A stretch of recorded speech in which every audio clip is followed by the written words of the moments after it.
Welcome. आज के इस खास एक्सप्लेनर में हम एक बेहद ही हाई स्टेक्स और टाइम क्रिटिकल इमरजेंसी प्रोटोकॉल को डीप डाइव करने वाले हैं। Aircraft engine fires. सोचिए, एक ऐसी सिचुएशन जहां गलती की लिटरली कोई गुंजाइश ही नहीं है। हर एक तय नियम, एक एक स्टेप किसी की जान बचा सकता है। चलिए शुरू करते हैं। अब जरा सोचिए, जब किसी एयरक्राफ्ट इंजन में आग लगती है तो ठीक अगले पल क्या होता है। यहां हर गुजरता सेकंड एयरक्राफ्ट, उसमें बैठे पैसेंजर्स और ग्राउंड स्टाफ की सुरक्षा तय करता है। तो आइए सर्वाइवल के उस बिल्कुल सटीक ऑपरेशनल रिस्पांस को ब्रेक डाउन करके समझते हैं कि ऐसी एक्सट्रीम हालत को कैसे कंट्रोल किया जाता है। आज के इस एक्सप्लेनर में हम इन टॉपिक्स पर बात करेंगे: the engine fire threat, the golden minutes, safe approach strategies, 4 step fire attack, choosing the right agent और आखिर में एक टैक्टिकल समरी। तो चलिए सबसे पहले अपने दुश्मन को समझते हैं, द इंजन फायर थ्रेट। ये इंजन फायर्स आखिर शुरू कैसे होती हैं? इनके प्राइमरी ट्रिगर्स काफ़ी स्पेसिफिक हैं, जैसे fuel leakage, oil system failure, किसी बर्ड स्ट्राइक के बाद ओवरहीटिंग या फिर कोई मैकेनिकल और टरबाइन डैमेज।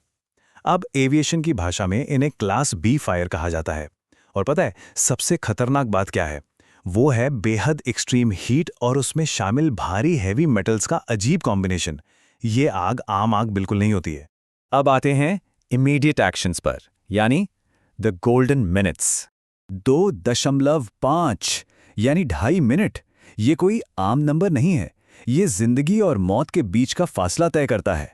आईसीओ स्टैंडर्ड्स के मुताबिक फायर स्टेशन से टर्नआउट के लिए एक लाइटनिंग फास्ट सिर्फ 2 से 3 मिनट का रिस्पॉन्स टाइम लाजमी है।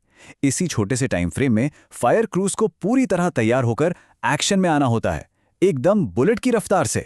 डिस्पैच सीक्वेंस को बिल्कुल परफेक्ट होना पड़ता है। सबसे पहले रैपिड इंटरवेंशन व्हीकल या आरआईवी मौके पर पहुंचती है, एक स्विफ्ट स्पीयरहेड की तरह जो आकर तुरंत हालात का मुआयना करती है। और उसके ठीक पीछे कम से कम 2 से 3 हैवी मेजर फॉर्म टेंडर्स अपनी पूरी फुल फोर्स के साथ इस लड़ाई में उतर आते हैं। नेक्स्ट है सेफ अप्रोच स्ट्रैटेजीज। आखिर क्रू अपने खुद के सर्वाइवल के लिए पोजीशन कैसे लेती है? यहां अपविंड अप्रोच बेहद अहम रोल प्ले करता है। रेस्पॉन्डर्स को खुद को इस तरह पोजीशन करना ही होता है कि हवा उनके पीछे से बह रही हो। ये रूल बिल्कुल नॉन नेगोशिएबल है। क्यों? क्योंकि हवा का रुख उस घने धुएं, एक्सट्रीम गर्मी और जहरीले इनविजिबल फ्यूम्स को क्रू से दूर धकेलता है। क्रू की खुद की जान बचाने के लिए ये अप्रोच लिटरली सबसे बड़ी शर्त है। हवा के रुख के अलावा सही दूरी बनाना भी उतना ही जरूरी है। इंजन फायर्स में एक अचानक बड़े एक्सप्लोजन का रिस्क हमेशा बना रहता है। इसलिए क्रूज को स्ट्रिक्टली 30 से 50 मीटर्स के एक initial safe stand of distance maintain करनी ही होती है। ये डिस्टेंस उन्हें किसी भी अनफोर्सीन विस्फोट से बिल्कुल महफूज रखती है। चलिए अब देखते हैं इसका टैक्टिकल सीक्वेंस क्या है। 4 स्टेप फायर अटैक।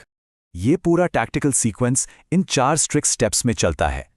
पहला स्टेप, पायलट से इंजन शटडाउन और फ्यूल कट ऑफ की एब्सोल्यूट 100% कंफर्मेशन लेना। उसके ठीक बाद स्टेप 2 में फोम के साथ प्राइमरी अटैक शुरू होता है। फिर स्टेप 3 में ड्राई केमिकल पाउडर यानी डीसीपी से एक जबरदस्त सपोर्ट अटैक दिया जाता है। और आखिर में स्टेप 4 आता है, जहां सराउंडिंग स्ट्रक्चर की कूलिंग की जाती है ताकि उस एक्सेसिव गर्मी की वजह से आग दोबारा ना भड़क जाए। लेकिन आग बुझाने के पीछे साइंस क्या है? नेक्स्ट सेगमेंट है choosing the right agent. In extinguishing agents को कंपेयर करें ना, तो इनकी अलग अलग ताकत और लिमिटेशंस बिल्कुल साफ हो जाती हैं। देखिए, एएफएफ फोम का प्राइमरी रोल होता है वेपर को दबाना और आग को दोबारा लगने से रोकना। वहीं डीसीपी यानी dry chemical powder backup attack के काम आता है। इससे फ्लेम्स इंस्टेंटली नॉकडाउन हो जाती हैं, पर हाँ, इसका कोई कूलिंग इफेक्ट नहीं होता और रीइग्निशन का रिस्क रहता है। और CO2 वो तो हवा में बहुत जल्दी उड़ जाता है, इसलिए ओपन एरियाज में उसका यूज बेहद लिमिटेड है। तो इस सब से एक बात तो बिल्कुल साफ है, एक्वस फिल्म फॉर्मिंग फोम यानी AFFF सच में प्राइमरी अटैक्स का अनडिस्प्यूटेड चैंपियन है। अब AFF फोम और DCP, इन दोनों की वर्किंग बेहद अलग है। AFF फोम लिटरली एक मोटा ब्लैंकेट बना देता है जो डायरेक्ट ऑक्सीजन कट करता है और इंजन इनलेट और एग्जॉस्ट की वेपर्स को सील कर देता है। दूसरी तरफ DCP का इस्तेमाल सिर्फ एक रैपिड बर्स्ट की तरह होता है, एक ही झटके में आग की लपटों को गिरा देने के लिए। इस टीम ऑपरेशन में दोनों का बिल्कुल सटीक और अलग-अलग फंक्शन है। इस प्योर केमिकल अटैक के दौरान रेस्क्यू क्रूज को कुछ स्ट्रिक्ट डूज और डोंट्स फॉलो करने पड़ते हैं। पूरा पीपीई और ब्रीथिंग एपरेटस पहनना तो 100% मैंडेटरी है। साथ ही उन्हें इवैक्यूएशन स्लाइड्स के अचानक खुलने के लिए भी रेडी रहना पड़ता है। लेकिन पता है सबसे जरूरी क्या है? उन चीजों से बचना जो आंखों से दिखती ही नहीं। कभी भी किसी भी हालत में डायरेक्ट जेट ब्लास्ट एरियाज में एंटर नहीं करना है और इंजन इनटेक सक्शन जोन से हमेशा क्लियर रहना है। ये इनविजिबल खतरे ना अक्सर आग से भी ज्यादा खतरनाक साबित होते हैं। तो अब टाइम है इस पूरे प्रोसेस को एक साथ देखने का। टैक्टिकल समरी और द क्रोनोलॉजिकल आर्क। चलिए उन क्रूशियल गोल्डन मिनट्स का हिसाब लगाते हैं। मिनट 0, जैसे ही क्रैश अलार्म बजा। मिनट 2, क्रू अपना सेफ अपविंड अप्रोच सेट कर चुकी होती है। मिनट 3, फोम से प्राइमरी अटैक शुरू। मिनट 4 आते आते डीसीपी के एक पावर बर्स्ट से आग को पूरी तरह नॉकडाउन कर दिया जाता है। और फाइनल मिनट 5 में आगे के हर खतरे को टालने के लिए कूलिंग फेज शुरू। ये परफेक्शन साबित करता है कि एक एयरक्राफ्ट को बचाने के लिए वो स्पीड, सही केमिकल एजेंट और फ्लॉलेस कोऑर्डिनेशन लिटरली कितना लाजमी है। और हाँ, जैसा कि एक सोर्स ऑपरेशनल गाइड भी बहुत क्लियरली एम्फसाइज करती है, एएफ फोम सच में इस पूरी सिचुएशन का सबसे असरदार एजेंट है। डेंजरस फ्यूल वेपर्स को सील करके आग को दोबारा लगने से रोकने की जो इसकी पावर है ना, वो इसे इस पूरे इमरजेंसी प्रोटोकॉल का अल्टीमेट लाइफ सेवर बनाती है। इसमें कोई दो राय नहीं है। तो अब एक सवाल उठता है, एक इतनी high risk time critical emergency में क्या सिर्फ ये प्रिसाइज टैक्टिक्स और गिने चुने गोल्डन मिनट्स एक बहुत बड़े डिजास्टर को रोकने के लिए काफी हैं?